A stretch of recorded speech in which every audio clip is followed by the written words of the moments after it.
नमस्कार मित्रों, अनंत कथा सागर चैनल में मैं डॉक्टर आदित्य पाराशरी आपका फिर स्वागत करता हूं। महाभारत कथाओं की श्रृंखला को आगे बढ़ाते हुए और उद्योग पर्व की कथाएं चल रही हैं। जैसा कि मैंने पिछले एपिसोड में आपको बताया कि पांडवों ने अपना सेनापति चुन लिया, दुर्योधन ने अपना सेनापति चुन लिया और दोनों की सेनाएं और वो स्वयं कुरुक्षेत्र के मैदान में आ चुके हैं। अब उधर हस्तिनापुर में क्या चल रहा है, धृतराष्ट्र क्या सोच रहे हैं, वो क्या कर रहे हैं। तो जब दोनों पक्षों की सेना इधर युद्ध भूमि में सज रही थी, आमने सामने डट रही थी, तो धृतराष्ट्र संजय से बोले, संजय मुझे विस्तार पूर्वक कौरवों तथा पांडवों की सेना के विषय में बताओ। वहाँ पड़ाव पर जाने के बाद क्या चल रहा है ये बताओ। संजय को दिव्य दृष्टि मिली हुई थी, इसलिए वो एक टेलीपैथी के जरिए कहिए या दूरदर्शन की तरह कहिए, उनको सब कुछ दिखाई दे जाता था और वो धृतराष्ट्र को बताते हैं। तो धृतराष्ट्र बोल रहे हैं कि मुझे तो लगता है कि दैव ही प्रबल है, जो होना है वो होगा और उसके सामने पुरुषार्थ व्यर्थ है। युद्ध में भयंकर संहार होता है मैं जानता हूँ, लेकिन क्या करूँ, ठग विद्या के पंडित तथा कपटपूर्वक जुआ खेलने वाले अपने पुत्र को ना तो रोक सकता हूँ और ना ही मैं अपना हित साध सकता हूँ। मेरी बुद्धि दोषों को देखती है, समझती है, लेकिन दुर्योधन से मिलने पर पुनः बदल जाती है। अब संजय, अब जो होना है वो तो होगा ही, होकर रहेगा। कहते हैं कि युद्ध में शरीर का त्याग करना निश्चय ही सम्मानित क्षत्रिय धर्म है। संजय बोलते हैं कि आपने जो कुछ पूछा और आप जैसा चाहते हैं वो आप ही उसके योग्य हैं, परंतु युद्ध का दोष दुर्योधन के माथे पर नहीं मढ़ना चाहिए। जो मनुष्य अपने बुरे आचरण से अशुभ फल पाता है वो काल अथवा देवताओं पर दोषारोपण का अधिकारी नहीं है। जो दूसरों के साथ निंदनीय व्यवहार करता है वो निंदित आचरण करने वाला पापात्मा सभी लोगों के लिए वध्य होता है। सीधे उन्होंने कह दिया कि महाराज आप ही इसके लिए जिम्मेदार हैं, सारा दोष दुर्योधन पर डालने की जरूरत नहीं है। राजा दुर्योधन के ऊपर आप क्यों दोष डाल रहे हैं? कोई ईश्वर की प्रेरणा से कार्य करते हैं, कुछ लोग आकस्मिक संयोगवश कर्मों में प्रवृत्त होते हैं और दूसरे बहुत से लोग अपने पूर्व कर्मों की प्रेरणा से कार्य करते हैं। ये कार्य करने की या कर्मों की त्रिविध अवस्थाएं हैं। इसीलिए संकट में स्थिर रहकर सारा वृत्तांत आप सुनिए। राजा दुर्योधन ने कर्ण, दुशासन तथा सुबल पुत्र शकुनी को बुलाकर गुप्त मंत्रणा की है और सलाह करके शकुनी पुत्र उलूक को एकांत में बुलाकर उसे कहा कि तुम कृष्ण के पास जाकर मेरा संदेश कहो। कितने वर्षों से जिसका विचार चल रहा था वो युद्ध अब सिर पर आ गया है। श्री कृष्ण की सहायता पाकर तुमने संजय से जो अपनी प्रशंसा करते हुए अपने बारे में बढ़ चढ़कर बातें करी थीं, जो प्रतिज्ञाएं की थीं, उन्हें पूरा करने का समय आ गया है। ये जाकर श्री कृष्ण से कहना। उलूक, तुम युधिष्ठिर के सामने जाकर कहना कि तुम भाइयों सोमक और कैकेयों सहित बड़े धर्मात्मा बनते हो, तो अधर्म में क्यों मन लगा रहे हो? मैं तो सोचता था कि तुमने समस्त प्राणियों को अभयदान दे दिया है, परंतु तुम तो जगत का विनाश देखना चाहते हो। पूर्व काल में जब देवताओं ने प्रहलाद का राज्य छीन लिया था तब उन्होंने एक श्लोक का गान किया था। उसका मतलब है कि देवताओं साधारण ध्वज की भांति जिसकी धर्ममयी ध्वजा सदा ऊंचे तक फहराती रहती है, परंतु जिसके द्वारा गुप्त रूप से पाप भी होते रहते हैं, उसके उस व्रत को विडाल व्रत कहते हैं। नारद जी ने ये मेरे पिता को कथा सुनाई थी। किसी समय एक दुष्ट बिलाव दोनों भुजाएं ऊपर करके गंगा जी के तट पर खड़ा रहता था। वो किसी भी कार्य के लिए बिल्कुल भी हिलता डुलता नहीं था। सभी प्राणियों से कहता था कि मैं अब अपनी मानसिक शुद्धि करके हिंसा छोड़ के धर्म का आचरण कर रहा हूँ। धीरे धीरे पक्षियों ने भी उस पर विश्वास करना शुरू कर दिया और बिलाव के पास आकर उसकी भूरी भूरी प्रशंसा करने लगे। अब पक्षियों को आहार बनाने वाला बिलाव उसने अपने को जब आदर पाते हुए देखा तो उसने समझ लिया कि अब तो मेरा काम बन गया है, मैं धर्मात्मा के रूप में प्रसिद्ध हो गया हूँ और मुझे धर्मानुष्ठान का अभीष्ट फल प्राप्त हो गया है। जो मैं तपस्या कर रहा था मुझे फल प्राप्त हो गया है। कुछ समय बाद उसके पास चूहे भी गए। उन्होंने देखा कि ये बिलाव तो कठोर व्रत करके धर्मात्मा बन गया है। तब चूहों के मन में विचार आया कि हम सब लोगों के बहुत से मित्र हैं, अतः अब ये बिलाव भी हमारा मामा बन के रहे तो क्या हर्ज है, और हमारे यहाँ जो बूढ़े तथा बालक हैं उन सबकी ये सदा रक्षा करता रहे।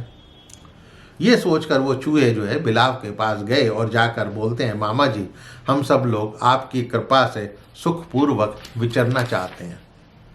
आप ही हमारे परम हितैषी तथा अभयदान देने वाले हैं। आप सदा धर्म में लगे रहते हैं और धर्म में ही आपकी निष्ठा है। जैसे इंद्र देवताओं की रक्षा करते हैं वैसे ही आप हमारी रक्षा करें। अब चूहे बिलाव यानी बिल्ली से कह रहे हैं कि हमारी रक्षा करें। तब बिलाव बोलता है, भाई ये बताओ, मैं तपस्या भी करूं और तुम्हारी रक्षा भी करूं, ये दोनों कार्य आपस में मेल नहीं खाते, कोई संबंध नहीं है, ये दोनों काम एक साथ तो हो नहीं सकते। लेकिन अब मैं तुम्हारे हित की भी बात अवश्य करूंगा, तुम आए हो तो तुम्हें भी प्रतिदिन मेरी एक आज्ञा का पालन करना होगा। मैं तपस्या करते करते थक गया हूँ, शरीर भी कमज़ोर हो गया है, चलने की ताकत नहीं रही है, इसलिए सदा नदी के तट पर तुम्हें ही मुझे पहुँचाना होगा। चूहों ने प्रसन्न होकर वृद्ध और अपने बालकों सहित अपना परिवार उसे सौंप दिया। फिर तो वो पापी बिलाव जो प्रतिदिन चूहों को खाकर मोटा होने लगा। चूहे ले जाते तट पर और वापस आते नहीं, वहाँ पे जाके उनको खा लेता था। वो तो मोटा होने लगा, चूहों की संख्या जो है वो दिन पे दिन घटने लगी। तब चूहे आपस में बात करने लगे, ये मामा तो खा पी कर मोटा होता जा रहा है और हमारी संख्या घटती जा रही है। तो उन चूहों में एक डिंडक नाम का चूहा था जो समझदार था। बोला कि तुम लोग एक साथ नदी के तट पर जाओ, पीछे से मैं मामा जी के साथ ही वहाँ आऊँगा। ये सुनकर चूहों ने डिंडक की प्रशंसा की और उसके कहे अनुसार जो है वो आगे आगे नदी के तट पर चले गए। बिलाव को भी चूहों की जागरूकता के बारे में पता तो कुछ था नहीं, वो डिंडक को खा गया। फिर सब चूहे एक साथ मिलकर सलाह करने लगे तो उनमें एक कोलिक नाम का चूहा था जो सबसे बड़ा था, बूढ़ा था। बोला, भाइयों, मामा को धर्माचरण की रत्ती भर कामना नहीं थी। उसने तो हम जैसे लोगों को धोखा देने के लिए ही ये जटा बढ़ाने का ढोंग रचा है, और जो फल मूल खाने वाला है उसकी टट्टी में बाल नहीं होते हैं, यानी जहाँ वो टट्टी करता था उसमें बाल होते थे, यानी उससे पता लगता था कि वो चूहों को खाता है। आज 7-8 दिन से जो डिंडक का भी नहीं पता चल रहा, वो भी दिखाई नहीं दे रहा है। तो कोलिक की ये बात सुनकर सभी चूहे वहाँ से भाग गए और वो दुष्टात्मा बिलाव भी अपना सा मुँह लेकर वहाँ से चला गया। उसे पता लग गया अब तो मेरी पोल पट्टी खुल जाएगी, तो वो भाग गया। तो दुर्योधन ये कहानी उलूक को सुनाता है और ये कहते हैं कि ये कहानी युधिष्ठिर को सुनाना और सुनाकर युधिष्ठिर को कहना कि तुमने भी बिडाल व्रत धारण किया हुआ है, तुम भी ढोंगी बने फिरते हो, तुम्हारी बातें तो कुछ और हैं और कर्म कुछ और हैं। यदि तुम धर्मात्मा हो तो छल कपट को छोड़कर क्षत्रिय धर्म के अनुसार कर्म करो, अपने बाहुबल से पृथ्वी का राज्य प्राप्त कर ब्राह्मणों को दान दो। तुम्हारी माता वर्षों से कष्ट भोग रही है, उसके आंसू पोंछो और युद्ध में विजय प्राप्त कर सम्मान के भागी बनो। तुमने केवल 5 गांव मांगे थे, परंतु हमने तुम्हारी मांग इसलिए ठुकरा दी ताकि तुम्हें क्रोधित किया जा सके और युद्ध भूमि में तुम्हें युद्ध करने का अवसर प्राप्त हो। तुम्हारे लिए ही मैंने दुष्टात्मा विदुर का परित्याग कर दिया। लाक्षागृह में अपने जलाए जाने की घटना स्मरण करो और मर्द बन जाओ। अभी तक तो कायर बन के घूम रहे हो। तुमने जो कृष्ण के द्वारा संदेश दिया था कि मैं शांति और युद्ध दोनों के लिए तैयार हूँ, तो अब युद्ध का समय आ गया है, इसीलिए मैंने ये सब किया है। उलूक, तुम कृष्ण से कहना कि पांडवों की भलाई के लिए मेरे साथ युद्ध करो। तुमने सभा में जो माया द्वारा एक विकट रूप बना लिया था, उसी रूप में प्रकट कर अर्जुन के साथ मुझ पर धावा करो। तुम अपने पुरुषत्व का परिचय दो। अकस्मात ही तुम्हारा यश जो है संसार में फैल गया है, वरना तुम्हारा अनुसरण करने वाले जो हैं वो हिजड़े ही हैं।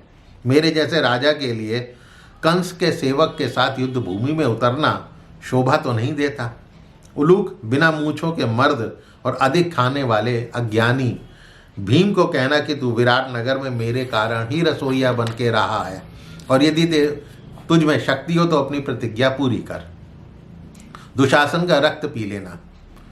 तुम निरे भोजन भट्ट हो, खाने पीने में पुरस्कार पाने योग्य हो, ताकत हो तो युद्ध करके मर्द बनो।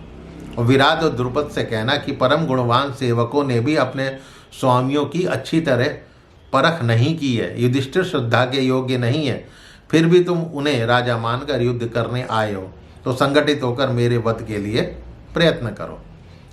धृष्टद्युम्न को कहना कि तुम गुरु द्रोण के वध का घृणित पाप करो। शिखंडी से कहना भीष्म तुम्हें स्त्री समझकर नहीं मारेंगे, तुम निर्भय होकर युद्ध करना। और श्री कृष्ण के सामने ही अर्जुन से कहना कि या तो हम लोगों को परास्त कर पृथ्वी पर शासन करो, या हमारे हाथों से रणभूमि में मारे जाओ। राज्य से निर्वासित होने, वन में निवास करने, द्रौपदी के अपमानित होने के कलेशों को याद करके अरे अब तो मर्द बन जाओ। तुमने जो बड़ी बड़ी डींगे हाँकी हैं उसको कार्य रूप में परिणित करके दिखाओ। ये द्रोण और भीष्म जिसे मारने का निश्चय कर लेते हैं, वो मनुष्य युद्ध में जीवित कैसे रह सकता है? अरे मूर्ख अर्जुन, जिसका वेग युद्ध काल में गंगा के वेग के समान बन जाता है, उस दुर्योधन के साथ युद्ध कैसे कर सकते हो? हमें पता है कि तुम्हारे पास 2 दिव्य तरकस अक्षय बाणों से भरे रहते हैं, अग्निदेव का रथ भी है। बातें ना बनाकर युद्ध करो। आत्म प्रशंसा से सफलता नहीं मिलती है। जानता हूं कि तुम्हारे सहायक जो है श्री कृष्ण हैं, गांडीव धनुष भी तुम्हारे पास है, फिर भी मैंने तुम्हारे राज्य का अपहरण कर लिया है। तुम रोते बिलखते रह गए। मैंने 13 वर्षों तक तुम्हें जंगल जंगल भटकाया है, तुम्हारा राज्य भोगा है। अब भाइयों सहित तुम्हारा वध करके आके भी मैं इसी राज्य पर शासन करूंगा। तुम तो दास भाव में पड़ गए थे, द्रौपदी ने तुम्हें बचा लिया था, वरना तो तुम हमारे दास ही थे। विराट नगर में स्त्री के वेश में तुम्हें रहना पड़ा। श्री कृष्ण, या तुम्हारे भय से मैं राज्य तो लौटाने वाला नहीं हूं, इसलिए मर्द हो तो युद्ध करो। तो मित्रों, आज की कथा को यहीं विराम। मिलता हूं अगले एपिसोड में। मेरे चैनल को सब्सक्राइब करना मत भूलिएगा और अपने इष्ट मित्रों से इसे शेयर अवश्य कीजिएगा। नमस्कार।